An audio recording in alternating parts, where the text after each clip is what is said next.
of the top 10 scary explorers from history who vanished without a trace. Coming in at number 10 is Baron von Toll. In the year 1900, geologist and explorer Baron Edward von Toll was commissioned by the St. Petersburg Academy of Sciences to lead a new Russian polar expedition to the Arctic to survey an archipelago called the New Siberian Islands. Specifically, he was to search for the mythical Sankov land to prove once and for all whether or not the island actually existed. This landmass had been first spotted 100 years earlier, and ever since then several explorers claim to have seen it, including von Toll himself during an earlier expedition. Now this made him perfect for the mission, so in June of 1900, he sent off to the Arctic with a 19-man team aboard the Zarya. Unfortunately for von Toll, Sannikov land did not exist, and this proved to be his undoing. After 2 years in the Arctic, his team gathered plenty of scientific data, but no sign of the elusive island. With the expedition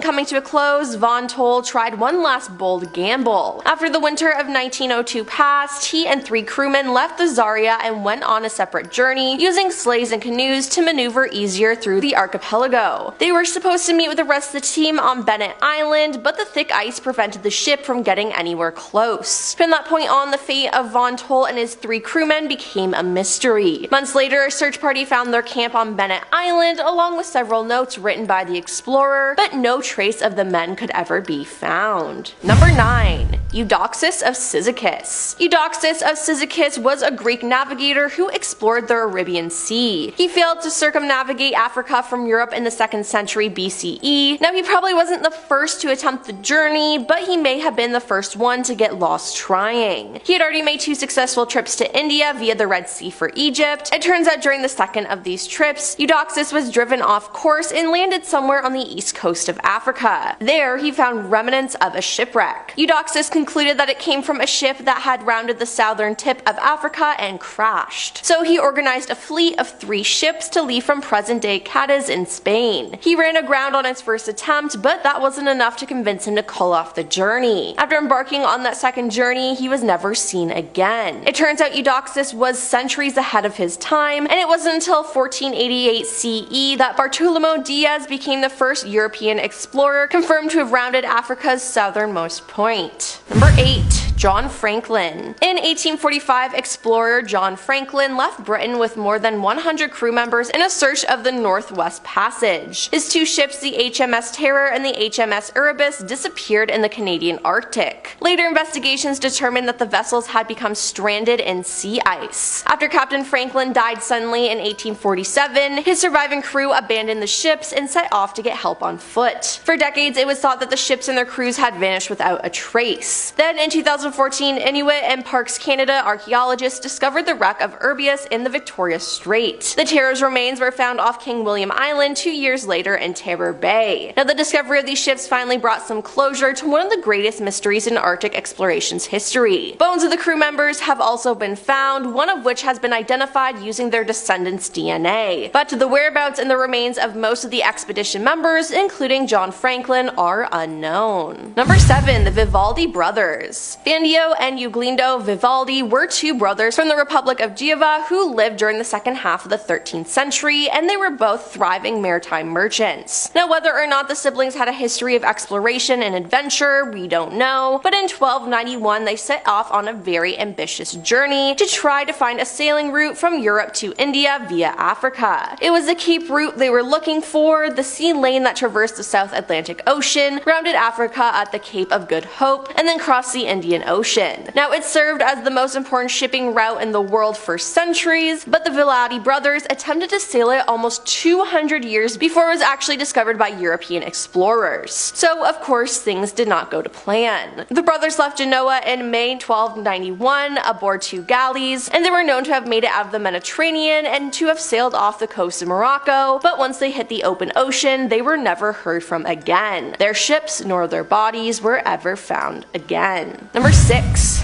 Alfred Gibson. Alfred Gibson was an Australian explorer who is believed to have died in an 1874 expedition organized by Ernest Giles, which sought to cross the deserts of Western Australia from east to west. Alfred departed from his companions on April 22, 1874, and was never seen again. The Gibson Desert into which he disappeared was named after him by his fellow explorer. He disappeared when he left Ernest with a compass and his horse, going back to fetch some water for himself, the mare, and Ernest, leaving Ernest walking. Now Gibson is thought to have had lost his way and was considered dead as he did not return. Number 5. Douglas Clavering. Scottish naval officer Douglas Clavering made a name for himself as an Arctic explorer, leading an expedition that surveyed Greenland and the Svalbard archipelago in 1823. After making his successful return to England, Clavering was given a different commission as part of the West Africa Squadron, Britain's recent anti-slavery initiative. The squadron was formed in 1808 following the passing of the Slave Trade Act,